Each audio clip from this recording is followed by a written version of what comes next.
ಗುರುಭ್ಯೋ ನಮಃ ಹರಿ ಓಂ. ವ್ಯಸಾಯ ಭವನಾಶಾಯ ಶ್ರೀಶಾಯ ಗುಣರಾಶಯೇ ಹೃದ್ಯಾಯ ಶುದ್ಧವಿದ್ಯಾಯ ಮಧ್ವಾಯ ಚ ನಮೋ ನಮಃ. ಆಪಾದಮೂಲಿಪರ್ಯಂತಂ ಗುರುಣಾಮಾಕೃತಿಂ ಸ್ಮರೇತ್ ತೇನ ವಿಘ್ನಾಃ ಪ್ರಣಶ್ಯಂತಿ ಸಿದ್ಧ್ಯಂತಿ ಚ ಮನೋರಥಾಃ. ಮುಕೋಪಿ ಯತ್ಪ್ರಸಾದೇನ ಮುಕುಂದಶಯನಾಯತೆ ರಾಜರಾಜಾಯತೆ ರಿಕ್ತೋ ರಾಘವೇಂದ್ರಂ ತಮಾಶ್ರಯೇ. ತಪಸ್ವಾಧ್ಯಾಯ ಶುಶ್ರೂಷಾ ಕೃಷ್ಣಪೂಜಾರತಂ ಮುನಿಂ ವಿಶ್ವೇಶಂ ವಿಷ್ಣುತಂ ವಂದೇ ಪರಿವ್ರಾಟ್ ಚಕ್ರವರ್ತಿನಂ.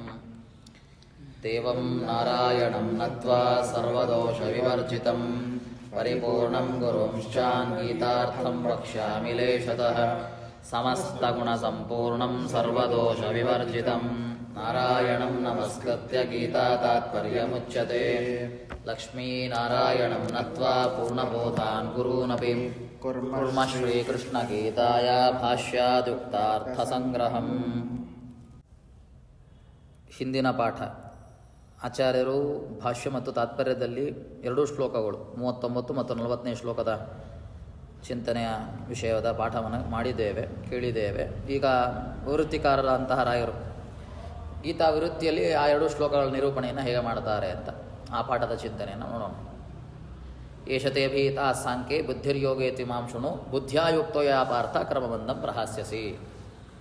ನತ್ವೇವ ಇತ್ಯಾದಿ ಗ್ರಂಥೋಕ್ತ ಅರ್ಥೋಪಸಂಹಾರಪೂರ್ವಕಂ ತತ್ ಸಂಗತತ್ವೇನ ಉತ್ತರ ಪ್ರಕರಣಾರಂಭಂ ಪ್ರತಿಜಾನೀತೆ ಏಷತೆ ಇತಿ. ಇಲ್ಲಿಂದ ಪ್ರಾರಂಭವಾಗಿ ನತ್ವೇವ ಅಹಂ ನಾಸಂ ನತ್ವಂ ನೇಮೇನ ಜನಾಧಿಪಾಹ ಅಂತ ಅರ್ಜುನ ಪ್ರಶ್ನೆ ಮಾಡಿದ. ಇಲ್ಲೆಲ್ಲ ಹೋಗ್ತಾರೆ, ಸತ್ತೋಗ್ತಾರೆ, ಹಾಗೆ ಹೀಗೆ ನಾನು ಯುದ್ಧ ಮಾಡಲ್ಲ ಅಂತ ಅದಕ್ಕೆ ಹೇಳಿದ ಪರಮಾತ್ಮ. ಜೀವಕ್ಕೆ ಯಾವತ್ತೂ ನಾಶವಿಲ್ಲ ಅಂತ ಅಲ್ಲಿಂದ ಪ್ರಾರಂಭ ಮಾಡಿದ. ನತ್ವೇವ ಅಹಂ ನಾಸಂ ನತ್ವಂ ನೇಮೇ ಜನಾಧಿಪಾಹ ಅಂತ ನಿಮಗೆಲ್ಲ ನಾಶವಿಲ್ಲ, ಅದಕ್ಕೆ ತಿಳಿಸ್ಲಿಕ್ಕೇನೆ ಹೇಗೆ ಅಂತ ಉದಾಹರಣೆ ಹೇಳಿದ್ಯಾರನ್ನ. ನತ್ವಂ ನಾಸಂ ನನಗೆ ಹೇಗೆ ಇಲ್ಲವೋ ನಿಮಗೆಲ್ಲ ಹಾಗೆ ಇಲ್ಲ ಅಂತ ಹೇಳಿದ ಅಲ್ವಾ. ಅಂದರೆ ಅರ್ಥ ಏನು? ಜೀವಾತ್ಮ ಪರಮಾತ್ಮರ ವಿಷಯವರ ಕುರಿತು ಹೇಳಿದ, ಅವರ ಜ್ಞಾನ ಕುರಿತು ಹೇಳಿದ, ಅವರೆಲ್ಲ ಎಂಥವರು ಅಂತ. ಹೀಗೆ ಅಲ್ಲಿಂದ ಪ್ರಾರಂಭ ಮಾಡಿಕೊಂಡು ಇಲ್ಲಿಯ ತನಕ ವಿಷಯವನ್ನು ಪರಮಾತ್ಮ ಏನು ಮಾಡಿದ, ನಿರೂಪಣೆ ಮಾಡದ ಉಪಸಂಹಾರವನ್ನು ಮಾಡ್ತಾ ಇದ್ದಾನೆ ಈ ಶ್ಲೋಕದಲ್ಲಿ. ಏನು ಅಂತ? ಏಷತೆ ಅಭಿಹಿತ ಸಾಂಖ್ಯೆ ಅಂತ ಅಲ್ವಾ. ಏನು ಅತ್ರ ಸಾಂಖ್ಯ ಶಬ್ದ ಜೀವೇಶ್ವರ ಜ್ಞಾನಪರಃ. ಅಲ್ಲಿಂದ ಪ್ರಾರಂಭ ಮಾಡಿದ ಯಾವ ವಿಷಯವನ್ನು? ಜೀವ ಮತ್ತು ಈಶ್ವರ ಜ್ಞಾನದ ವಿಷಯವನ್ನು ಹೇಳ್ತಾ ಬಂದ. ಪರಮಾತ್ಮ ಎಂತವ, ಜೀವಾತ್ಮ ಎಂತವ ಅಂತೆಲ್ಲ ಹೇಳ್ತಾ ಬಂದ. ಅವರಿಗೆಲ್ಲ ನಾಶವಿಲ್ಲ, ಪರಮಾತ್ಮನಿಗೆ ಏನಾದವರು ಅಧೀನರಾದವರು, ಪರಮಾತ್ಮನಿಗೆ ಪ್ರತಿಬಿಂಬರಾದವರು, ಈಶ್ವರ ಸಾನ್ನಿಧ್ಯ ಪ್ರಯುಕ್ತವಾಗಿ ನಾಶ ಇವರಿಗೂ ಇಲ್ಲ ಅಂತೆಲ್ಲ ವಿಷಯದ ಚಿಂತನೆ ಮಾಡ್ತಾ ಬಂದಿದ್ದೇವೆ. ಇದೆಲ್ಲ ಯಾವ ಚಿಂತನೆ? ಜ್ಞಾನ ಚಿಂತನೆ. ಜೀವಾತ್ಮ ಪರಮಾತ್ಮರ ಜ್ಞಾನ ವಿಷಯ ಅಲ್ವಾ. ಇಲ್ಲಿ ತನಕ ಅದನ್ನೇ ಹೇಳ್ತಾ ಇದ್ದಾನೆ. ಹೇಳಿ ಉಪಸಂಹಾರ ಮಾಡಿದ ಈ ಶ್ಲೋಕದಲ್ಲಿ. ಏನೊಂದು ಉಪಸಂಹಾರ ಮಾಡ್ತಾ ಇದ್ದಾನೆ ಪರಮಾತ್ಮ. ಏಷತೆ ಅಭೀತ ಸಾಂಖ್ಯೆ. ಅತ್ರ ಸಾಂಖ್ಯ ಅಂತ ಪದ ಇದೆ. ಸಾಂಖ್ಯ ಅಂದರೆ ಅರ್ಥ ಏನು? ಜೀವೇಶ್ವರ ಜ್ಞಾನಪರಃ. ಸಾಂಖ್ಯ ಅಂದರೆ ಕೆಲವೊಬ್ಬರು ಯಾವುದೋ ಸಾಂಖ್ಯಶಾಸ್ತ್ರ ಬಗ್ಗೆ ಹೇಳ್ತಾ ಇದ್ದಾನೆ ಅಂತ ಅರ್ಥ ಮಾಡ್ಕೊಳ್ತಾರೆ. ಸಾಂಖ್ಯ ಅಂದರೆ ಅರ್ಥ ಇಲ್ಲಿ ಜ್ಞಾನ, ಜೀವ ಪರಮಾತ್ಮರ ಜ್ಞಾನ, ಜೀವಾತ್ಮ ಜ್ಞಾನ ಅಥವಾ ಈಶ್ವರ ಜ್ಞಾನ ಅಂದರೆ ಪರಮಾತ್ಮನ ಜ್ಞಾನ ಅಂತ ಅರ್ಥ. ಏನು? ನತ್ತಂ ನೇಮೆ ಇತ್ಯಾದಿನ ಜೀವಸ್ಯ ಪ್ರಾಧಾನ್ಯೇನ ತದರ್ಥ್ಯೇನ ನತ್ವೇವಾಹ ಇತ್ಯಾದಿನ ಈಶ್ವರಸ್ಯ ಇತಿ ದ್ವಯೋರಪಿ ಪ್ರಕೃತತ್ವಾತ್. ಸಾಂಖ್ಯ ಅಂದರೆ ಜ್ಞಾನ, ಓಕೆ. ಇಲ್ಲಿ ತನಕ ಹೇಳಿದ್ದು ಜೀವಾತ್ಮ ಎಂತವ ಅಂತಲ್ವ. ಪರಮಾತ್ಮನಿಗೆ ಪ್ರತಿಬಿಂಬ, ಅದು ಜೀವಾತ್ಮ ಎಂತವ, ನಿಮಗೆ ನಾಶ ಇಲ್ಲ ಹಾಗೆ ಹೇಳ್ತಾ ಬಂದಲ್ಲ. ಪ್ರಕೃತ ಇಲ್ಲಿ ಜೀವಾತ್ಮ ಪರವಾಗಿ ನತ್ತಂ ನೇಮೇ ಜನಾಧಿಪಾಹ. ತ್ವಂ ಅಂದರೆ ಯಾರು? ನೀನು ಅರ್ಜುನ. ಜನಾಧಿಪರು ಅಂದರೆ ಇಲ್ಲಿರುವಂತಹ ಎಲ್ಲ ಜೀವಿಗಳು. ಅಂದರೆ ಅರ್ಥ ಏನು? ಜೀವರ ಪರವಾಗಿ ಜ್ಞಾನದ ವಿಷಯವಾದರೂ ಸಹಿತ ಆ ಜೀವಾತ್ಮರಿಗೆ ಯಾಕೆ ನಾಶವಿಲ್ಲ ಅಂತ ಹೇಳಲಿಕ್ಕೆ ಏನು ಬೇಕು ನಮಗೆ? ತದರ್ಥ್ಯ ಅಂದರೆ ನಮಗೊಂದು ಉದಾಹರಣೆ ಬೇಕು. ಯಾರು ಉದಾಹರಣೆ? ಪರಮಾತ್ಮ. ನತ್ವಂ ಅಂತ ಹೇಳಲಿಕ್ಕೇನು ಉದಾಹರಣೆ ಏನು ಬೇಕು? ನತ್ವೇವಾಹಂ ನಾಸಂ. ನಾನು ಹೇಗೆ ಸರ್ವಥಾ ಅನಾದಿ ನಿತ್ಯನೋ ಹಾಗೆ ನೀವು ಅಂತ ಹೇಳಲಿಕ್ಕೆ ಒಂದು ಉದಾಹರಣೆ ಬೇಕಿತ್ತು. ಹೀಗೆ ಜೀವಾತ್ಮನ ಜ್ಞಾನ ಬೇಕು ಅಂದರೆ ಯಾರ ಜ್ಞಾನ ಬೇಕು? ಪರಮಾತ್ಮನ ಜ್ಞಾನ. ಅದಕ್ಕೋಸ್ಕರನೇ ಇಲ್ಲಿ ತನಕ ಸಾಂಖ್ಯ ಪದಕ್ಕೆ ಅರ್ಥ ಏನೋ? ಜೀವಾತ್ಮ ಪರಮಾತ್ಮನ ಜ್ಞಾನ ಮಾತುಗಳನ್ನು ಹೇಳಿದಾನೆ ಪರಮಾತ್ಮ. ಅದನ್ನು ಹೇಳಿದ್ದಾರೆ. ಬುದ್ಧಿ ಶಬ್ದಶ್ಚ ಬುದ್ಧತೆ ಅನಯತಿ ಕರ್ಣ ಉತ್ಪತ್ತಿಯ ಜನಕವಾಕ್ ಪರಹ ಅಲ್ಲ. ಆಚಾರ್ಯರು ಹೇಳಿದ್ದಾರೆ, ಒಂದೊಂದು ವಿಷಯವನ್ನು ಹೇಳಿದ್ದಾರೆ ತಾತ್ಪರ್ಯದಲ್ಲಿ, ಭಾಷ್ಯದಲ್ಲಿ. ಅದನ್ನು ಇವರು ಬಿಡಿಸುತ್ತಾ ಇದ್ದಾರಷ್ಟೇ. ಅಲ್ಲೂ ಹೇಳಿದರು ಆಚಾರ್ಯರು. ಬುದ್ಧಿ ಅಂದರೆ ಅರ್ಥ ಏನು? ಬುದ್ಧತೆ ಅನಯಾಯಿತಿ ಅಂದರೆ ಯಾವುದರಿಂದ ಜ್ಞಾನ ಉಂಟಾಗ್ತದೋ, ಮಾತುಯಿಂದ. ಯಾವುದರ ಮಾತು ಇದು? ಜ್ಞಾನಪರವಾದಂತಹ ಮಾತು, ಅದೇ ಅರ್ಥ. ಕರ್ಣ ಅಂದರೆ ಕಾರಣಪರ ಅಂತ ಅರ್ಥ. ಏನು? ಜ್ಞಾನಕ್ಕೆ ಕಾರಣ ಮಾತುಗಳು. ಆ ಮಾತುಗಳನ್ನು ಹೇಳಿದ್ದಾರೆ. ಜ್ಞಾನಕ್ಕೆ ಬೇಕಾದಂತಹ ಮಾತುಗಳನ್ನು ಪರಮಾತ್ಮ ಹೇಳಿದ್ದಾನೆ ಇಲ್ಲಿ ತನಕ ಅಂತ. ನಂತರ ಯೋಗ ಅಂತಿದೆ. ಯೋಗ ಅಂದರೆ ಅರ್ಥ ಏನು? ಯೋಗ ಶಬ್ದಶ್ಚ ಯುಜ್ಯತೆ ಅಂದರೆ ಪ್ರಾಪ್ಯತೆ ಫಲಮನೇನತಿ ಕಾರಣವ್ಯುತ್ಪತ್ತಿಯ ಉಪಾಯ ಪರಃ. ಯೋಗ ಶಬ್ದಕ್ಕೆ ಅರ್ಥ ಏನು? ಉಪಾಯಪರವಾಗಿ ಅರ್ಥ ಮಾಡಬೇಕು. ಅಂದರೆ ಅರ್ಥ ಏನು? ಯಾವುದರಿಂದ ಈ ಯೋಗ ಉಂಟಾಗ್ತದೆ ಅಂತ ಅರ್ಥ. ಯುಜ್ಯತೆ ಅನೇನ ಇತಿ, ಜ್ಞಾನ ಮಾತು ಹೇಳಿದ. ಆ ಜ್ಞಾನ ಯಾವುದರಿಂದ ಉಂಟಾಗ್ತದೆ? ಯಾವುದರಿಂದ? ಯೋಗದಿಂದ, ಅಂದರೆ ಉಪಾಯದಿಂದ, ಅಂದರೆ ಜ್ಞಾನ ಸಾಧನದ್ವಾರ ಜ್ಞಾನ ಉಂಟಾಗ್ತದೆ. ಜ್ಞಾನಕ್ಕೆ ಯಾವುದು ಸಾಧನ? ಕರ್ಮಾದಿಗಳು. ಅದರ ಮುಂದೆ ಹೇಳ್ತಾನೆ. ಎಲ್ಲಿ ತನಕ? 6ನೇ ಅಧ್ಯಾಯ ಮುಗಿಯೋ ತನಕೂ ಇನ್ಮೇಲೆ ಅದೇನೆ. ಜೀವಾತ್ಮ ಪರಮಾತ್ಮರ ಜ್ಞಾನ, ಯಥಾರ್ಥ ಜ್ಞಾನ, ಶುದ್ಧ ಜ್ಞಾನಕ್ಕೆ ಬೇಕಾದದ್ದು ಯಾವುದು? ಜ್ಞಾನ ಸಾಧನ, ಅದರ ಕರ್ಣ ಅಂದರೆ ಅದರ ಉಪಾಯ. ಅದರ ಮಾತನ್ನೇ ಹೇಳ್ತೇನೆ ಅಂತ 6ನೇ ಅಧ್ಯಾಯ ಕೊನೆಯ ತನಕೂ ಕರ್ಮ ಸಾಧನೆ ಬಗ್ಗೆ, ಅಂದರೆ ಜ್ಞಾನ ಸಾಧನೆ ಆದಂತಹ ಕರ್ಮದ ವಿಶೇಷತೆ ಬಗ್ಗೆ ಹೇಳ್ತಾ ಹೋಗ್ತಾನೆ. ಅದಕ್ಕೆ ಮುಂದಿನ ಅಧ್ಯಾಯಕ್ಕೆಲ್ಲ ಹೆಸರೇನು? ಕರ್ಮಯೋಗ. ಹೀಗೆ ಕರ್ಮಕ್ಕನುಗುಣವಾಗಿ ವಿಶೇಷತೆ ಹೋಗ್ತದೆ. ಹೀಗೆ ಶ್ಲೋಕದ ಚಿಂತನೆ ಅಂತ ಮುಂದೆ ಹೇಳ್ತಾರೆ. ಅಯಮರ್ಥ, ಕೊನೆಗೆ ಅರ್ಥ ಏನಾಯಿತು? ತಾತ್ಪರ್ಯದಲ್ಲಿ ಕೇಳಿದರೆ ರಾಯರು ಒಂದು ಸ್ವಲ್ಪ ಬಿಡಿಸಿ ಹೇಳ್ತಾರೆ ಯಾವ ಕ್ರಮದಲ್ಲಿ. ಹೇ ಪಾರ್ಥ, ಪಾರ್ಥ ಅಂತ ಪದ ಇದೆ ಅಲ್ಲಿ ಅಲ್ವಾ? ಪಾರ್ಥ, ಅರ್ಜುನ ಕೇಳಪ್ಪ. ಸಾಂಖ್ಯೆ ಅಂದರೆ ಜೀವೇಶ್ವರ ಸ್ವರೂಪ ಜ್ಞಾನ ವಿಷಯ ತಜ್ಜರಣಾರ್ಥಮಿತಿ ಯಾವತ್ತು. ಜೀವೇಶ್ವರ ಸ್ವರೂಪದ ಜ್ಞಾನ, ಜೀವಾತ್ಮರ ಜ್ಞಾನ, ಪರಮಾತ್ಮನ ಜ್ಞಾನ, ಈ ವಿಷಯದಲ್ಲಿ ಏನು ಮಾತನ್ನು ಹೇಳಿದ್ದೇನೆ?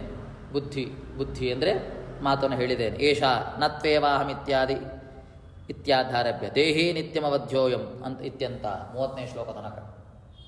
ಎಲ್ಲಿಂದ ಪ್ರಾರಂಭ ಮಾಡಿದ ಪರಮಾತ್ಮ?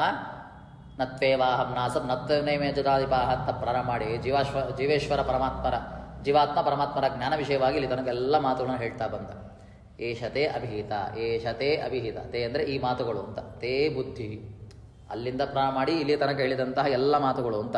ಸುಮಾರು 30ನೇ ಶ್ಲೋಕ ತನಕ, 12ನೇ ಶ್ಲೋಕದಿಂದ ಪ್ರಾರಂಭ ಮಾಡಿ 30ನೇ ಶ್ಲೋಕ ತನಕ. ದೇಹಿ ನಿತ್ಯಂ ಅವಧ್ಯೋಯಂ ಅಂತ ಅಲ್ಲಿ ತನಕ. ಬುದ್ಧಿ ತದುಭಯ ಸ್ವರೂಪ ಬೋಧ ಜನಿಕಿ ವಾಕ್ಯಾನಿತಿ ಯಾವತ್ತು. ಹೀಗೆ ಜೀವೇಶ್ವರ ಪರಮಾತ್ಮರ ಜ್ಞಾನದ ವಿಷಯವನ್ನು ಮಾತುಗಳನ್ನು ಹೇಳಿದ್ದೇನೆ. ಎಲ್ಲಿಂದ? 12ನೇ ಶ್ಲೋಕದಿಂದ 30ನೇ ಶ್ಲೋಕ ತನಕ. ತೇ ತುಭ್ಯಂ ಅಭಿಹಿತ ಉಕ್ತ. ಏಷತೆ ಅಭಿಹಿತ, ತೇ ಅಂದರೆ ನಿನಗೆ, ಅಭಿಹಿತ ಅಂದರೆ ಹೇಳಿದ್ದೇನೆ ಅಂತ. ಇಲ್ಲಿ ತನಕ ಹೇಳಿದ್ದೇನೆ, ಅಂತಹ ಮಾತುಗಳನ್ನು ಹೇಳಿದ್ದೇನೆ. ಯೋಗೇತ್ತು ಇಮಾಂಶಂ, ಯೋಗ ಅಂದರೆ ಅದರ ಸಾಧನೆ, ಅದರ ಉಪಾಯವನ್ನು ಮುಂದೆ ಕೇಳುವವನಾಗು. ತಜ್ಞಾನ ಹೇದುಪಾಯ ವಿಷಯಂತು ಉಪಾಯ ಜ್ಞಾನಾರ್ಥಮಿತಿ ಯಾವತ್. ಇಮಾಂ ತ್ರೈಗುಣ್ಯ ವಿಷಯ ಇತ್ಯಾದಿನ ಷಷ್ಠ ಸಮಾಪ್ತಿ ಅಕ್ಷಮಾಣಾನಾಂ ಬುದ್ಧಿ ಉಪಾಯಬೋಧಜನಿಕಾಂ ವಾಚಂ ವಾಕ್ಯಾನಿತಿ ಯಾವತ್ತು ಶೃಣು. ಇಲ್ಲಿ ತನಕ ಅಂತ ಶೃಣು ಅಂತ ಹೇಳ್ತಾ ಇದ್ದಾನೆ, ಕೇಳು ಅಂತ. ಎಲ್ಲಿಂದ ಪ್ರಾರಂಭ ಮಾಡಿ ಇನ್ನು ಮುಂದೆ ತ್ರಿಗುಣ್ಯ ವರ್ಜಿತ ಅಂತ ಎಂಬುವಂತಹ ಶ್ಲೋಕದಿಂದ ಆರಂಭ ಮಾಡಿ, ತ್ರೈಗುಣ್ಯ ವಿಷಯ ಅಂತ ಶ್ಲೋಕದಿಂದ ಆರಂಭ ಮಾಡಿ ಇಲ್ಲಿ ತನಕ 6ನೇ ಅಧ್ಯಾಯ ಮುಗಿಯೋ ತನಕ. ಅದಕ್ಕೆ ಮೊದಲೇ ಹೇಳಿದ್ದಾರೆ, ರಾಯರೆಲ್ಲ ಪ್ರತಿಪಾದನೆ ಮಾಡಿದ್ದಾರೆ. ಎಲ್ಲಿ? ಇದು ಷಟ್ಕಗಳು, 3 ಷಟ್ಕಗಳು ಅಂತಲ್ವಾ? 18 ಅಧ್ಯಾಯಗಳು, ಅದರಲ್ಲಿ 3 ಷಟ್ಕಗಳು, 3 ಭಾಗ. ಮೊದಲು 6 ಅಧ್ಯಾಯ ಕರ್ಮಯೋಗ, ನಂತರ 6 ಅಧ್ಯಾಯ 8ನೇ ತನಕ ಜ್ಞಾನದ ವಿಷಯ, ಜ್ಞಾನ ಸಾಧನೆಯಾದಂಥ ಜ್ಞಾನಕ್ಕೆ ಸಾಧನೆ ಯಾವುದು? ಕರ್ಮ, 6ನೇ ಅಧ್ಯಾಯ ತನಕ. ನಂತರ ಜ್ಞಾನದ ವಿಷಯ 13ರಿಂದ 18 2 ಏಕೀಕೃತ್ಯ, ಎರಡನ್ನು ಒಂದು ಮಾಡಿಕೊಂಡು ಹೇಳುವಂತಹ ವಿಷಯ ಅಂತ. ಸೊ ಅದನ್ನು ರಾಯರು ತಿಳಿಸ್ತಾರೆ. ಇದರ ಆ ಮಾತುಗಳನ್ನು ಕೇಳು. ಶ್ರವಣ ಮಾತ್ರಸ್ಯ ವಿಧಿನಾ ವಿನಾಪಿ ಸಂಭವಾತ್ ಶ್ರುತ್ವಾ ತತ್ರ ನಿಷ್ಠಾಂ ಕುರು ಇತ್ಯರ್ಥಃ. ಇಲ್ಲಿ ಶೃಣು ಅಂತ ಪದವನ್ನು ಹೇಳಿದ್ದಾರೆ ಅಲ್ವಾ? ಕೇಳು ಅಂತ ಅರ್ಥ. ಇಲ್ಲಿ ಕೇಳು ಅಂತ ವಿಧಾನ ಮಾಡಬೇಕಾಗಿಲ್ಲ, ಹೇಳಿದ್ರೆ ಸಾಕಾಗಿತ್ತು. ಕೇಳು ಅಂತ ಹೇಳ್ತಿದ್ದಾರೆ, ಅರ್ಥ ಏನಾಗಾರೆ ಯೋಗ ಆಯಿತು ಇಮಾಂ ಶೃಣು ಅಂತ ವಿಧಾನ ಮಾಡ್ತಾ ಇದ್ದಾರೆ. ಸುಮ್ಮನೆ ಇವ್ರ ಪಾಡಿಗಳು ಹೇಳಿದ್ರೆ ಆಗ್ತಿತ್ತು. ಕೇಳುವುದು ಪದ ಯಾಕೆ ಬಳಸಬೇಕು? ಅರ್ಥ ಏನು ಅಂದರೆ ಅದರಲ್ಲಿ ಏನು ಮಾಡಬೇಕು? ನೀನು ನಿಷ್ಠೆ ತಾಳು. ಯಾರೋ ಒಬ್ಬ ವ್ಯಕ್ತಿ ಕೇಳು ಸರಿಯಾಗಿ ಅಂತಂದ್ರೆ ಅರ್ಥ ಏನು? ಇವಾಗ ಹೇಳಿದ್ರೆ ಸಾಕು, ಅವನಿಗಿರೋ ಕೇಳ್ತಿದ್ದ, ಸರಿಯಾಗಿ ಕೇಳು ಅಂತ ಹೇಳ್ತಾನೆ. ಒಂದು ಪದ ಬೆಳೆಸಿರೋ ಅರ್ಥ ಏನು? ಅಂದ್ರೆ ಅರ್ಥ ಏನು? ನಿಷ್ಠೆ, ಅದರಲ್ಲಿ ನಿಷ್ಠೆ ತೋರು. ಮಾಡುವಂತಹ ಹೇಳುವಂತಹ ವಿಷಯದಲ್ಲಿ ನಿಷ್ಠೆ ತೋರು. ಕರ್ಮ ಸಾಧನೆ ಸಾಮಾನ್ಯವಾದದ್ದಲ್ಲ, ಜ್ಞಾನಕ್ಕೆ ಸಾಧನವಾದಂತಹ ಕರ್ಮ ವಿಷಯ ಸಾಮಾನ್ಯವಾದದ್ದಲ್ಲ ಅಂತ. ಶ್ರುತ್ವಾ ತತ್ರ ನಿಷ್ಠಾಂ ಗುರು, ಕೇಳು ಅದರಲ್ಲಿ ನಿಷ್ಠೆಯನ್ನು ತಾಳು ಅಂತ. ಅತ್ರ ವಾಗಭೀತೇತಿ ಯೋಗಿಕ ಬುದ್ಧಿಪದೇನ ತದುಕ್ತಿರ್ ನಾಶವಿದಂ ವಾಂಗ್ ಮಾತ್ರ ಮುಕ್ತಂ ಕಿಂತು ತವಬೋಧೋ ಯಥಾ ಉತ್ಪದ್ಯೇತ ಯಥೋಕ್ತಮಿತಿ ಜ್ಞಾಪನೆ ಇದು ಧ್ಯೇಯಂ. ಇಲ್ಲಿ ವಾಕ್ ಅಂದ್ರೆ ಏನು? ಮಾತು ಅಲ್ವಾ? ಮಾತು ಅಂತ ಶಬ್ದ ಬೆಳೆಸಿದ್ರೆ ಸಾಕಾಗಿತ್ತು. ಬುದ್ಧಿ ಅಂತ ಶಬ್ದವನ್ನು ಯಾಕೆ ಪ್ರಯೋಗ ಮಾಡಿದ್ದು? ಬುದ್ಧತೆ ಅನಯಾ ಇತಿ ಬುದ್ಧಿ ಅಂತ ನಿಷ್ಪತ್ತಿ ಮಾಡಿ, ಯಾವುದರಿಂದ ಆ ಜ್ಞಾನವು ನಮಗೆ ಹೊಂದಲ್ಪಡ್ತದೋ ಅದು ಯಾವುದರಿಂದ, ಇಲ್ಲಿ ತನಕ ಯಾವುದರಿಂದ ಜ್ಞಾನ ವಿಷಯ ಹೇಳಿದ ಪರಮಾತ್ಮ ಮಾತಿನಿಂದ ಹೇಳಿದ. ಬುದ್ಧಿ ಪದವನ್ನು ಹೇಳಿ ಯಾಕೆ ಹೇಳಬೇಕು? ವಾಕ್ ಅಂತ ಹೇಳಿದ್ರೆ ಆಗ್ತಿತ್ತು. ವಾಕ್ ಅಂದರೆ ಮಾತು ಅಂತ. ಬುದ್ಧಿ ಅಂತ ಪದ ಯಾಕೆ ಹೇಳಿದ್ದು ಅಂತಂದರೆ ಯೋಗಿಕ ಪದವನ್ನು ಬೆಳೆಸ್ತಾ ಇದ್ದಾರೆ. ಬಳಸಿದ್ಯಾರು? ವ್ಯಾಸರು ಅಲ್ವಾ? ಅಲ್ಲಿ ಹೇಳಿದ್ದು 40 ನಿಮಿಷ ಅಷ್ಟೇ ಕೃಷ್ಣ ಪರಮಾತ್ಮ. ಭಗವದ್ಗೀತೆಯನ್ನು ಹೇಳುವಂಥವರು ವ್ಯಾಸರು.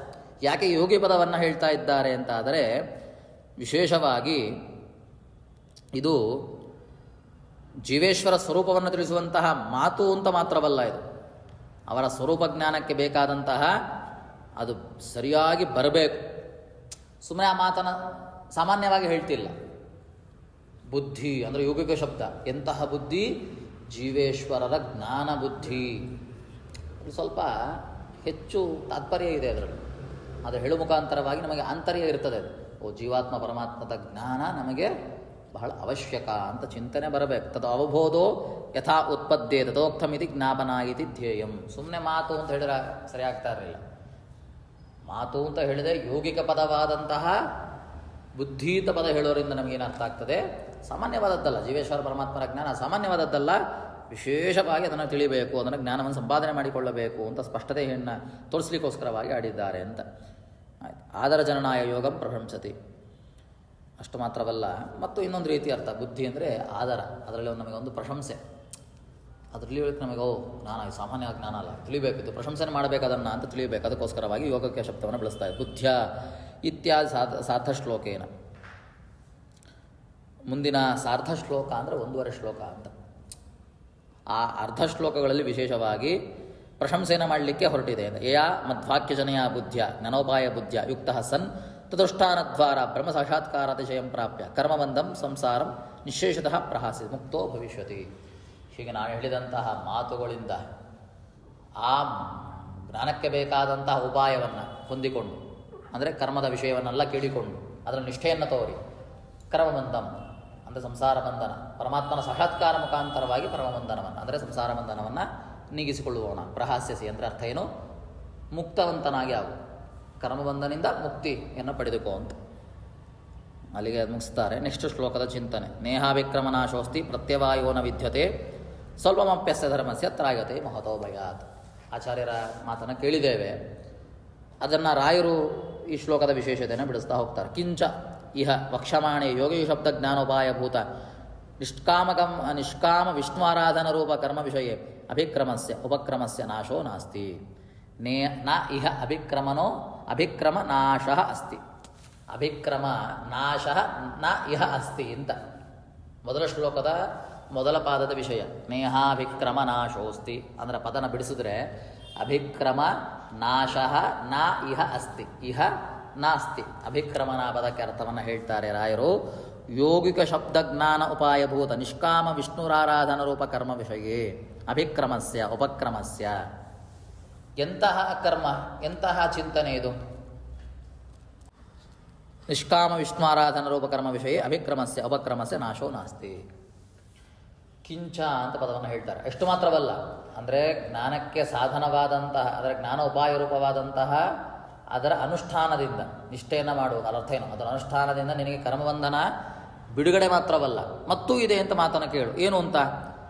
ಆ ಜ್ಞಾನ ಸಾಧನೆ ಇದೆಯಲ್ಲ, ಅಂದರೆ ಅರ್ಥ ಏನು? ಜ್ಞಾನಕ್ಕೆ ಬೇಕಾದಂತಹ ಉಪಾಯ ಅಂದರೆ ಕರ್ಮದ ಅನುಷ್ಠಾನ ಅಂತ ಅರ್ಥ, ಮತ್ತೇನಿಲ್ಲ. ಎಂತಹ ಕರ್ಮಾನುಷ್ಠಾನ?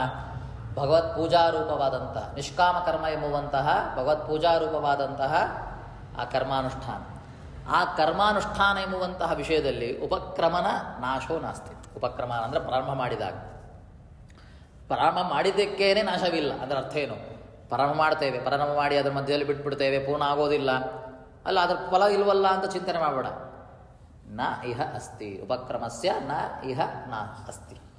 ಇಲ್ಲಿ ನಿನಗೆ ಯಾವ ವಿಷಯದಲ್ಲೂ ಸಹಿತ ಪ್ರಾರಂಭ ಮಾಡಿದ್ದಕ್ಕೆ, ಎಂತಹ ಪ್ರಾರಂಭ ಮಾಡಿದ ವಿಷಯಕ್ಕೆ ಸ್ವಲ್ಪ ಎಂತಹ ಈಗಷ್ಟೇ ಪ್ರಾರಂಭ ಮಾಡ್ತಿದ್ದೇನೆ ನಿಷ್ಕಾಮ ಕರ್ಮರೂಪವಾದಂತಹ ದ್ವೈತ ಕರ್ಮಾನುಷ್ಠಾನವನ್ನು ಅಂತ ಪ್ರಾರಂಭ ಮಾಡಿರೂ ಅದು ಮಾಡೋದಕ್ಕೆ ಆಗದೇ ಹೋದರೂ, ಪೂರ್ಣತೆ ಮಾಡಲಿಕ್ಕೆ ಆಗದೇ ಹೋದರೂ ಅದರಿಂದ ಅದಕ್ಕೆ ನಾಶವಿಲ್ಲ.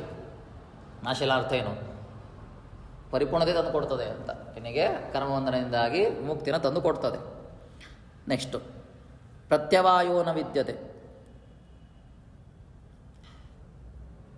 ಉಪಕ್ರಮ ಮಾತ್ರಸ್ಯಾಪಿ ನಿಷ್ಫಲತಾ ನಾಸ್ತಿ ಇತ್ಯರ್ಥ. ಉಪಕ್ರಮ ಮಾತ್ರಸ್ಯಾಪಿ ಅಂದರೆ ಪ್ರಾರಂಭ ಮಾಡಿದ ಕೂಡಲೇ ನಿನಗೆ ಅದು ನಾಶ ಏನು ಪರಿಪೂರ್ಣತೆಯನ್ನು ತಂದು ಕೊಡ್ತದೆ. ಅದು ನಾಶವನ್ನು ಹೊಂದೋದಿಲ್ಲ, ನಿಷ್ಫಲತ್ವವನ್ನು ಹೊಂದೋದಿಲ್ಲ. ಪ್ರಾಮ ಮಾತ್ರ ಮಿಚ್ಛಾವ ಇತ್ಯಾದಿ ಉಪಕ್ರಮಾಂತ ವಿಷ್ಣು ಧರ್ಮ ವಿಚ್ಛೇದೇವ ವಿಷ್ಣು ಧರ್ಮವತೋ ಅನ್ಯಧರ್ಮ ಅಕರಣೆ ವಾ ಪ್ರತ್ಯವಾಯೋ ನ ವಿದ್ಯತೆ. ಮುಂದೆ ಹೇಳ್ತಾರೆ ಪ್ರತ್ಯವಾಯೋ ನ ವಿದ್ಯತೆ ಅಂತ ಹೇಳಿದ. ಅದಕ್ಕೆ ಆಚಾರ್ಯ ಹೇಳಿದ್ರಲ್ಲ ಆಗ್ನೇಯ ಪುರಾಣದ ವಿಷಯ ಅಲ್ವಾ, ಆಗ್ನೇಯ ಪುರಾಣ ಅಲ್ವಾ ಅದು ಹೇಳಿದ್ದು. ಏನೋ ಪ್ರಾರಂಭ ಮಾತ್ರ ಮಿಚ್ಛಾವ ವಿಷ್ಣು ಧರ್ಮೇನ ವಿಶ್ವಲ. ಆಚಾರ್ಯದಕ್ಕೆ ತಾತ್ಪರ್ಯ ಹೇಳಿದರು, ಪ್ರಾರಂಭ ಮಾಡಿದರೆ ಸಾಕು ಅಥವಾ ಇಚ್ಛೆ ಪಟ್ಟರೂ ಸಾಕು ಪರಮಾತ್ಮನ ವಿಷಯದಲ್ಲಿ. ಯಾವ ಧರ್ಮ ವಿಷಯದಲ್ಲಿ? ವಿಷ್ಣು ಧರ್ಮದ ವಿಷಯ. ವಿಷ್ಣು ಧರ್ಮ ಅಂದರೆ ಅದೇ ಅರ್ಥ, ನಿಷ್ಕಾಮ ಕರ್ಮರೂಪವಾದಂಥ ದ್ವೈತ ಕರ್ಮಾನುಷ್ಠಾನ, ಭಗವತ್ ಪೂಜಾ ರೂಪವು ಯಾವ ಸ್ವಕರ್ಮಾನುಷ್ಠಾನ.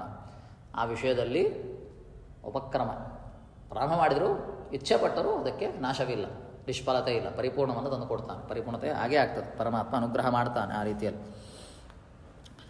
ವಿಚ್ಛೇದವಾದರೂ ಅಷ್ಟೇ, ಅದು ನಾಶವಾದರೂ ಅಷ್ಟೇ, ಅದು ಪರಿಪೂರ್ಣತೆ ಹೊಂದೇ ಹೊಂದುತ್ತೆ ಅಂತ.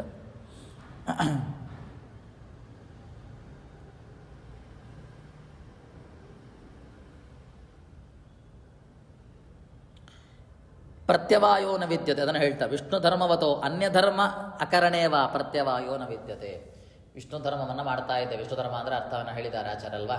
ಎಂತಹ ನಿಷ್ಕಾಮ ಕರ್ಮರೂಪವಾದಂತಹ ವಿಷ್ಣು ಧರ್ಮ. ನಿಷ್ಕಾಮ ಕರ್ಮ ಎಂತಹ ಕರ್ಮ? ಸವಿತ ಕರ್ಮಾನುಷ್ಠಾನ, ಭಗವತ್ ಪೂಜಾರೂಪ ಸವಿತ ಕರ್ಮಾನುಷ್ಠಾನ ಎಂಬುವಂತಹ ವಿಷಯವನ್ನು ಮಾಡುವಾಗಲೇ ಪ್ರತ್ಯವಾಯೋ ನ ವಿದ್ಯತೆ. ಅನ್ಯ ದೇವತಾ ಪೂಜೆಯನ್ನು ಮಾಡದೇ ಹೋದರೂ ಸಹಿತ ಅದರಿಂದ ನಮಗೆ ದೋಷಗಳು ಉಂಟಾಗೋದಿಲ್ಲ. ಅಂದರೆ ದೇವತಾ ಪೂಜೆಯನ್ನು ಮಾಡಬೇಕಂತಲೇ ಇಲ್ಲ, ಆ ರೀತಿಯಲ್ಲಿ ಅರ್ಥ. ಅದನ್ನು ಬಿಟ್ಟರೂ ಅನ್ಯ ದೇವತಾ ಉದ್ದಿಷ್ಟವಾಗಿ ಏನೋ ಮಾಡ್ತಾ ಇರ್ತೇವೆ ವ್ರತಗಳನ್ನು, ಅದನ್ನು ಬಿಟ್ಟರೂ ದೋಷವಿಲ್ಲ. ಯಾಕೆ? ನಮ್ಮ ವಿಹಿತ ಕರ್ಮ ಇದೆ ಅಲ್ಲ, ಅದು ನಮ್ಮನ್ನು ರಕ್ಷಣೆ ಮಾಡ್ತದೆ. ಪೂಜಾ ರೂಪವಾದಂಥ ವಿಹಿತ ಕರ್ಮಾನುಷ್ಠಾನವೇ ನಮ್ಮ ರಕ್ಷಣೆ ಮಾಡ್ತದೆ. ಅದು ಬಿಟ್ಟರೂ ನಮಗೆ ಯಾವ ದೋಷವೂ ಇಲ್ಲ. ಅದೇ ವಿಹಿತ ಕರ್ಮ ಅಂತ ಅನುಷ್ಠಾನ ಮಾಡದೆ, ಸುಹಿತ ಕರ್ಮಗಳ ಅನುಷ್ಠಾನ ಮಾಡದೆ, ಭಗವತ್ ಪೂಜಾ ರೂಪವಾದ ನಿಷ್ಕಾಮ ಕರ್ಮ ಮಾಡದೆ ಕೇವಲ ಇದನ್ನು ಮಾತ್ರ ಇಟ್ಕೊಂಡ ಅಂದರೆ ತ್ರಿವಿದ್ಯೆಗೆ ಏನಾಗ್ತದೆ? ಅವ್ನು ಬಿಟ್ಟಾದರೆ ಅವನಿಗೆ ದೋಷ ಆಗ್ತದೆ. ಹಿಂಗೆಲ್ಲ ಅರ್ಥ. ಅಸ್ಯ ಧರ್ಮಸ್ಯ ವಿಷ್ಣು ಪೂಜಾತ್ಮಕ ನಿಷ್ಕಾಮ ಕರ್ಮಣ ಸ್ವಲ್ಪಮಪ್ಯಸ್ಯ ಧರ್ಮಸ್ಯ ಅಂತ ಹೇಳಿದರು. ಸ್ವಲ್ಪಮಪಿ ಅಂದರೆ ಸ್ವಲ್ಪ. ಯಾವ ಸ್ವಲ್ಪ? ನಿಷ್ಕಾಮ ಕರ್ಮರೂಪವಾದಂತಹ ಭಗವತ್ ಪೂಜಾ ರೂಪವಾದ ನಿಷ್ಕಾಮ ಕರ್ಮಣ ಸ್ವಲ್ಪ ಮಾಡಲು ಸಹಿತ ಏಕಾಂಶೋಪಿ ಮಹತೋ ಭಯ ಸಂಸಾರ ಭಯ ತ್ರಾಗತೆ ರಕ್ಷತಿ. ಸ್ವಲ್ಪ ಅದನ್ನು ಪ್ರಾರಂಭ ಮಾಡಿದರು, ಅದರ ಇಚ್ಛೆ ಪಟ್ಟರು, ಅದರಿಂದಾಗಿ ಏನಾಗ್ತದೆ? ಮಹತ್ತರ ಭಯ. ಯಾವುದು ಭಯ? ಸಂಸಾರ ಬಂಧನ ಭಯದಿಂದಾಗಿ ಬಿಡುಗಡೆಗೆ ಹೋಗ್ತದೆ, ನಮ್ಮನ್ನು ರಕ್ಷಣೆ ಮಾಡ್ತದೆ. ತಸ್ಮಾತ್ ತತ್ರ ನಿಷ್ಠಾಂ ಕುರು ಇತ್ತೀತಿ ಭಾವ. ಅದರಿಂದಾಗಿ ಇದರಲ್ಲಿ ನಿಷ್ಠೆಯನ್ನು ತಾಳಲೇಬೇಕು. ಯಾಕೆ? ಶ್ರಮ ಮೊದಲಾದ ಪದಗಳನ್ನು ಬೆಳೆಸಿದ ಪರಮಾತ್ಮ ನಿಷ್ಠೆ ತೋರಲೇಬೇಕು ಇದರಲ್ಲಿ ಅಂತ. ಸ್ವಲ್ಪ ಮಾಡಿದ್ರೆ ನಮಗೆ ಮುಕ್ತಿಯೇ ಕಾರಣವಾಗ್ತದೆ ಅಂದರೆ ಮತ್ತಿನ್ನೇನು? ಇನ್ನು ಮಾಡಿಬಿಟ್ರೆ ಇನ್ನೇನು ಅಲ್ವಾ? ಸ್ವಲ್ಪ ಮಾಡಿರೋ ಇಚ್ಛೆ ಪಟ್ಟರು ನಮಗೆ ಪರಮಾತ್ಮ ಪೂರ್ಣ ಅನುಗ್ರಹ ಮಾಡ್ತಾನೆ, ಮುಕ್ತಿ ಬಂಧನವನ್ನು ಕರ್ಮಬಂಧನವನ್ನು ನಾಶ ಮಾಡಿ ಮುಕ್ತಿ ಕೊಡ್ತಾನೆ ಅಂದರೆ ಇನ್ನು ಮಾಡಿಬಿಟ್ರೆ ಇನ್ನೇನು? ಅದರಿಂದ ನಿಷ್ಠೆ ತೋರಲೇಬೇಕು ಅದರಲ್ಲಿ ಅಂತ. ನನು ಜ್ಞಾನಂ ಹಿ ಜೈವಮುಕ್ತಂ ಇತಿ ಭಾಷ್ಯೋಕ್ತೇ ಜೀವದತ್ತಂ ಪ್ರಾಗುಕ್ತಂ. ಇನ್ನು ಮತ್ತೊಂದು ವಿಷಯವನ್ನು ಹೇಳ್ತಾ ಇದ್ದ ಆಚಾರ್ಯರು ಹಿಂದೆ ಹೇಳುವಾಗ ಜ್ಞಾನಂ ಹಿ ಜೈವ ಮುಕ್ತಂ. ಜ್ಞಾನ ಜೈವ ಅಂದರೆ ಜೀವ ಅಂತ, ಜೀವಪರವಾಗಿ ಜ್ಞಾನವನ್ನು ಹೇಳ್ತಾ ಇದ್ದಾರೆ ಅಂತ ಆಚಾರ್ಯ ಹೇಳಿದರು ಭಾಷ್ಯದಲ್ಲಿ ಹೇಳುವಾಗ. ಈ ಹಿಂದಿನ ಶ್ಲೋಕ ಯಶುತೆ ಭೀತಾ ಸಾಂಖ್ಯ. ಸಾಂಖ್ಯ ಅಂದರೆ ಜ್ಞಾನ. ಯಾವ ಜ್ಞಾನ? ಜೈವಜ್ಞಾನ ಅಂದರೆ ಜೀವಾತ್ಮನ ಜ್ಞಾನ ಅಂತ ಹೇಳ್ತಾ ಇದ್ದಾರೆ ಅಲ್ವಾ. ಹಿಂದೆ ಹೇಳಿದ್ದು ಅದೇನೆ. ಹೀಗೆ ಜೀವನ ವಿಷಯವನ್ನು ಹೇಳಲಾಗಿದೆ ಅಂತ ಹೇಳಿದ್ರು ಇಲ್ಲಿ. ಇದು ಭಾಷ್ಯೋಕ್ತೇ ಜೀವತತ್ವಂ ಪ್ರಾಗುಕ್ತಂ ಬ್ರಹ್ಮಜ್ಞಾನೋಪಾಯಶ್ಚ ವಕ್ಷತೆ. ಅಷ್ಟು ಮಾತ್ರವಲ್ಲ, ಮುಂದೆ ಪರಮಾತ್ಮನಕ್ಕೆ ಜ್ಞಾನಕ್ಕೆ ಸಾಧನವಾದಂತಹ ನಿಷ್ಕಾಮ ಕರ್ಮವನ್ನು ಹೇಳಲಾಗಿದೆ ಅಂತ. ಇಲ್ಲಿ ತನಕ ಹೇಳಿದ್ದು ಜೀವಾತ್ಮನ ಜ್ಞಾನದ ವಿಷಯ. ಅಷ್ಟು ಮಾತ್ರ, ಪರಮಾತ್ಮನ ಜ್ಞಾನಕ್ಕೆ ಬೇಕಾದದ್ದೇನು? ನಿಷ್ಕಾಮ ಕರ್ಮ. ಅದರ ವಿಷಯವನ್ನು ಹೇಳ್ತಾ ಇದ್ದಾರೆ ಅಂತ ಚಿಂತನೆ ಮಾಡಬೇಕು. ನಹಿ ನಿವೃತ್ತ ಕರ್ಮಾನುಷ್ಠಾನಾದಿರೂಪೋ ಯೋಗೋ ಜೀವಜ್ಞಾನ ಹೇತು ಅತಃ ಕಥಂ ಪೂರ್ವೋತ್ತರ ಪ್ರಕರಣಯೋ ಸಾಧ್ಯ ಸಾಧನ ವಿಷಯತೆಯ ಸಂಗತತ್ವಂ. ಇಲ್ಲೊಂದು ಪ್ರಶ್ನೆಯನ್ನು ಮಾಡ್ತಾ ಇದ್ದಾರೆ. ಏನು ಪ್ರಶ್ನೆ ಅಂತ ಆದರೆ,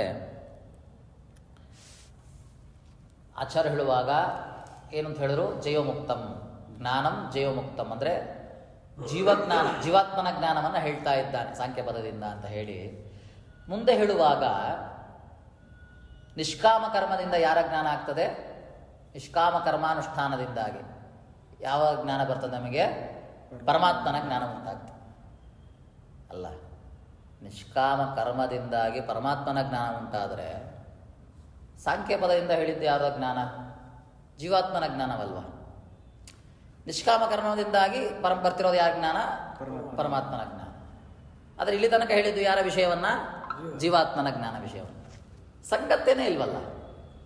ಅಲ್ವಾ. ನಹಿ ನಿವೃತ್ತ ಕರ್ಮಾನುಷ್ಠಾನ ರೂಪೋ ಯೋಗೋ ಜೀವಜ್ಞಾನ ಹೇತು. ನಿವೃತ್ತ ಕರ್ಮಾನುಷ್ಠಾನದಿಂದ ಆಗೋದೇನು, ನಮಗೆ ಜೀವಜ್ಞಾನ ಬರೋದಿಲ್ಲ. ಮತ್ತಿನ್ನೇನು ಜ್ಞಾನ ಬರ್ತದೆ?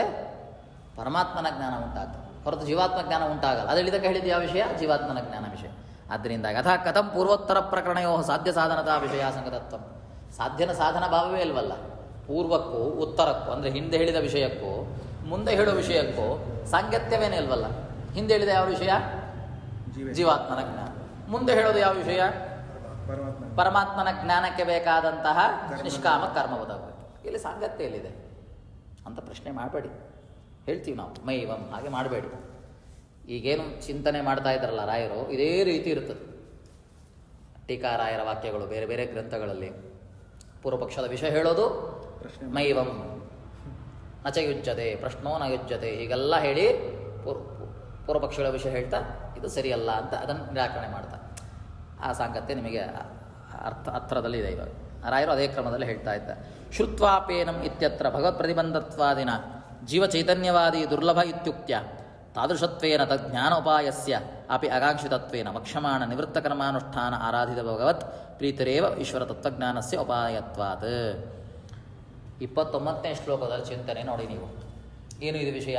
ಆಶ್ಚರ್ಯವತ್ ಪಶ್ಯತಿ ಕಶ್ಚಿದೇನಂ ಅಲ್ವಾ. ಆಶ್ಚರ್ಯವತ್ ವದತಿ ಕಶ್ಚಿದೇನಂ. ಏನು ಅಂತ ಆಶ್ಚರ್ಯವತ್? ಆಶ್ಚರ್ಯ ಪದಕ್ಕೆ ಅರ್ಥ ಏನು? ಸ್ವತಂತ್ರನಾದವ ಪರಮಾತ್ಮ, ಸರ್ವೋತ್ತಮನಾದವ ಪರಮಾತ್ಮ ಅಂತ ಅಲ್ವಾ. ಇದನ್ನು ಹೇಳುವಂಥವ, ಕೇಳುವಂಥವ, ಹೇಳಿ ಕೇಳಿ ಚಿಂತನೆ ಮಾಡುವಂಥವ ಬಹಳ ದುರ್ಲಭ ಅಂತ ಅಲ್ವಾ. ಹೀಗೆ ದುರ್ಲಭನಾದರೂ ಸಹಿತ ಕೊನೆಗೆ ಹೇಳಿದ ಶುಟ್ಪಾಪೇನಂ ಪರಿಪೂರ್ಣವಾಗಿ ಪರಮಾತ್ಮನ ತಿಳಿಲಿಕ್ಕೆ ಆಗೋದಿಲ್ಲ ಅಂತ. ಹೇಳಿ ಕೇಳೋರು ತಿಳಿಯೋರು ಸ್ವಲ್ಪ ಕಡಿಮೆ, ಆದರೆ ಪರಿಪೂರ್ಣವಾಗಿ ತಿಳಿದವರಂತೂ ಯಾರೂ ಇಲ್ಲ ಅಂತ. ಇದೊಂದು ಅರ್ಥ. ಇನ್ನೊಂದು ಅರ್ಥ ಏನು ಹೇಳಿದರು? ಆಶ್ಚರ್ಯವತೆ ಅಂದರೆ ಯಾವುದರಲ್ಲ ದುರ್ಲಭ ವಿಷಯ. ಇಂತಹ ಪರಮಾತ್ಮನ ಜ್ಞಾನವನ್ನು ಪಡೆದವನೇ ಬಹಳ ದುರ್ಲಭ ಜೀವಾತ್ಮ. ಪರಮಾತ್ಮನಿಗೆ ನಾನು ಅಧೀನನಾಗಿದ್ದೇನೆ, ಪರಮಾತ್ಮ ಸ್ವತಂತ್ರಕರ್ತನಾದವ, ಸರ್ವೋತ್ತಮನಾದವ, ಇಂತಹ ಪರಮಾತ್ಮನ ಅಧೀನನಾಗಿದ್ದೇನೆ ಅಂತ ತಿಳಿದು ಕೇಳುವಂಥವರು ಬಹಳಷ್ಟು ವಿರಳ, ದುರ್ಲಭ ಅಂತ ಎರಡು ರೀತಿ ಅರ್ಥದ ಚಿಂತನೆಯನ್ನು ಮಾಡಿದ್ದೇವೆ ಅಲ್ವಾ. ಹೀಗೆ ಇಲ್ಲಿ ಜೀವಾತ್ಮನ ಬಗ್ಗೆ ಹೇಳಿ ಕೇಳಿದ್ರು ಸಹಿತ ತಿಳಿರೂ ಸಹಿತ ನಮಗೆ ಬೇಕಾದದ್ದು ಯಾವುದರಿಂದ ಹೇಳಿ?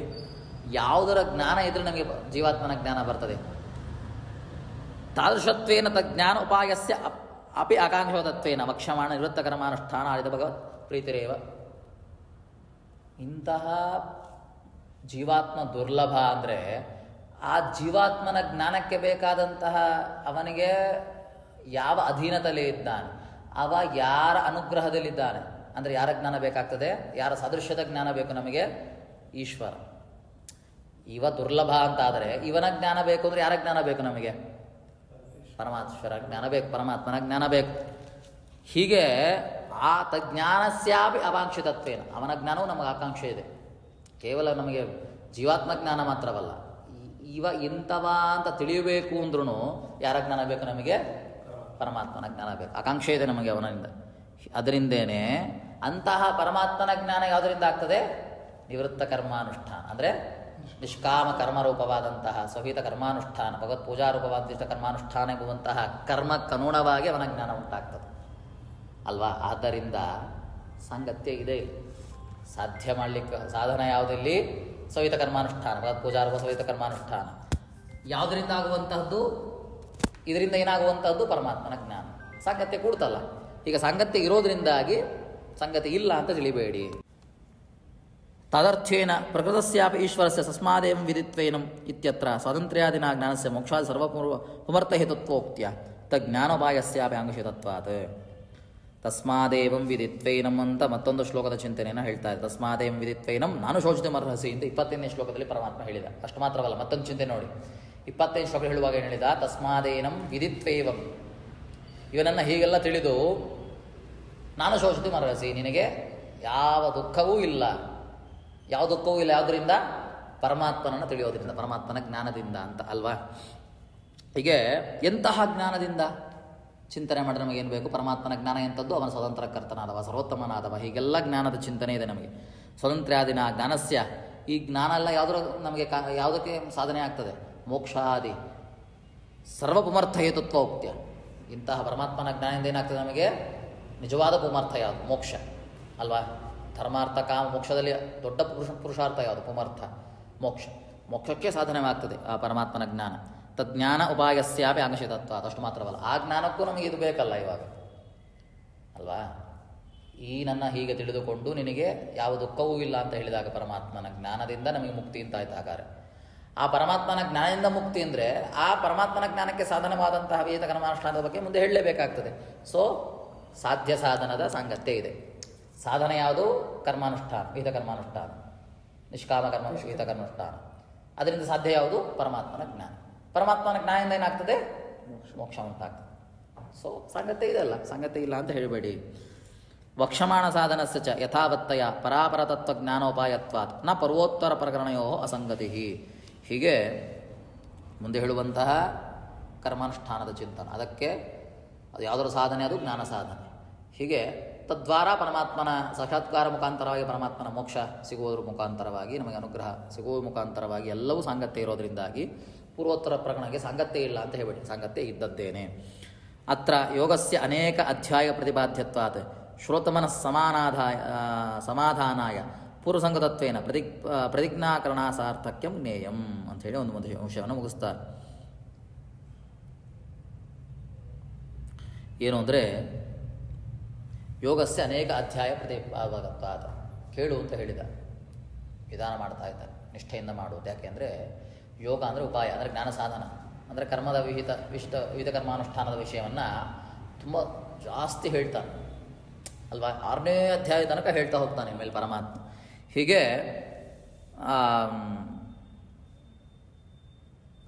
ಹಾಗೆ ಹೇಳ್ತೇನೆ ಅಂತ ಜೀವನ ಕುರಿತಾಗಿಲ್ಲೂ ಏನು ಪ್ರತಿಜ್ಞೆಯನ್ನು ಮಾಡ್ತಾ ಇಲ್ಲ.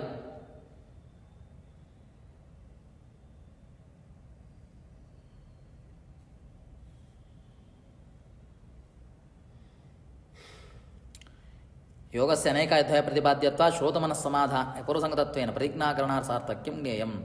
ಹೀಗೆ ಏನು ವಿಷಯ ಅಂದರೆ ಇಲ್ಲಿ ತಾನು ಪ್ರತಿಜ್ಞೆ ಮಾಡಿದಾಗ ಹಿಂದೆ ಪ್ರತಿಜ್ಞೆ ಮಾಡಲಿಲ್ಲ ಪರಮಾತ್ಮ. ಹಿಂದೆ ಹೇಳಿದ ಕೇಳು ನಿಷ್ಠಾಂಕುರು ಅಂತ ಹೇಳಿದ. ಇಲ್ಲಿ ಜ್ಞಾನಕ್ಕೆ ಸಾಧನಭೂತವಾದಂತಹ ಕರ್ಮದ ಬಗ್ಗೆ ಇಲ್ಲಿ ಹೇಳಿದ ಹೊರತು ಮುಂದೆ ಎಲ್ಲರೂ ಹೇಳಿದ್ನ ಸ್ವಲ್ಪ ಹಿಂದಕ್ಕೆ ಹೋದರೆ ಆ ವಿಷಯವನ್ನು ಹೇಳಲಿಲ್ಲ. ಅಲ್ಲಿಗೆ ಬೇಕಾದದ್ದು ಯಾವುದು? ಜ್ಞಾನದ ವಿಷಯ ಮಾತುಗಳನ್ನು ಮಾತ್ರ ಹೇಳಿದ. ಇಲ್ಲಿ ಪ್ರತಿಜ್ಞೆ ಮಾಡುವ ಮುಖಾಂತರವಾಗಿ ಏನು ಹೇಳ್ತಾ ಇದ್ದೇನೆ ಮುಂದೆ ವಿಶೇಷವಾಗಿ ಕರ್ಮ ಸಾಧನ ಅಂದರೆ ಜ್ಞಾನ ಸಾಧನಕ್ಕೆ ಭೂತವಾದಂತಹ ಸಹಿತ ಕರ್ಮಾನುಷ್ಠಾನದ ಬಗ್ಗೆ ಮುಂದೆ ಹೇಳ್ತಾನೆ. ಅದರಿಂದಾಗಿ ಪ್ರತಿಜ್ಞಾ ವಿಷಯದಲ್ಲೂ ಸಹಿತ ಯಾವ ವ್ಯತ್ಯಾಸವೂ ಇಲ್ಲ ಅಂತ ತಿಳಿಬೇಕು.